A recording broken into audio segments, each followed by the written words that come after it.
Planning a trip to London? Choosing the right travel pass can make your journey smoother and save money. In this video, we'll explain the most popular London transport options: the Oyster Card, Contactless Payment, Travelcard, and the London Pass.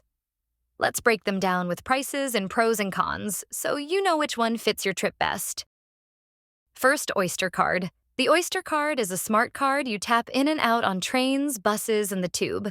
It works across London Underground buses and trams, DLR and Overground and National Rail lines. You top up the card with pay-as-you-go credit. The system automatically charges you the lowest fare and stops charging once you hit the daily cap limit. As of 2025, the daily caps are Zone 1 to 2, £8.50. Zone 1 to 4, £11.70. Zone 1 to 6, £13.50.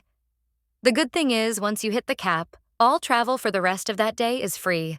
For example, if you spend £8.50 in Zones 1 and 2 travel by 3 p.m., you can travel as much as you want afterward in those zones for free. Cost of an Oyster Card is £7, non-refundable, when bought in London. You can also order a visitor Oyster Card online with discounts at some shops and attractions. It is ideal for visitors staying for 2 to 5 days, using public transport multiple times a day. 2.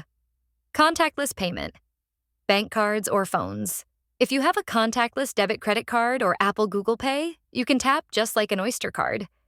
You'll be charged the same fares and get the same caps. As of 2025, the daily caps are same as of Oyster. Zone 1 to 2, £8.50. Zone 1 to 6, £13.50. When you reach the daily cap, further travel is free that day. Your bank may charge foreign transaction fees, especially if you're using a non-UK card.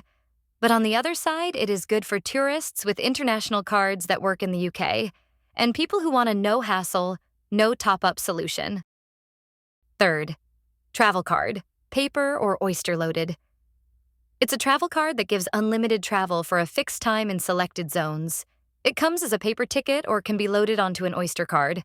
Prices in 2025, 7-day zone 1 to 2, £40, 70 pence, 1 to 6, £74, 40 pence, 1 day. Zone 1 to 4, £15, 90 pence. Paper card. Travel cards make sense if you're staying 7 days or more and traveling frequently every day. It has no daily capping, just a fixed price. It is for travelers staying a full week or more who want predictable costs or are visiting outer zones. 4. The London Pass. Tourist Attractions Pass. This is not a transport card, but a tourist pass offering free entry to 90-plus attractions, including Tower of London, Westminster Abbey, the Shard, Thames River, Cruise. You can add a travel card for transport. London Pass prices in 2025. Without transport cards. 1 day, £84. 2 days, £109. 3 days, £129. Add £15 to £40 extra if you want a travel card included. London Pass is basically for sightseers aiming to visit multiple major attractions quickly. It saves money if you visit at least 3 to 4 paid attractions daily. What happens when you hit the daily cap on Oyster or Contactless? Once you hit the cap, you can continue traveling unlimited times for the rest of the day. It works automatically. You don't have to do anything. Just keep tapping in and out. Keep using your Oyster or Contactless. It's the cheapest way. You don't need a travel card or single tickets afterward. Final tips. Kids under 11 travel free with an adult on the tube and buses. Get an Oyster photo card if staying long-term with kids aged 11 to 15. Don't mix and match cards. Use the same card all day to benefit from capping. Now you know which London travel pass fits your trip best. If you found this video helpful, give it a like and subscribe for more smart travel tips. Which pass will you choose for your London trip?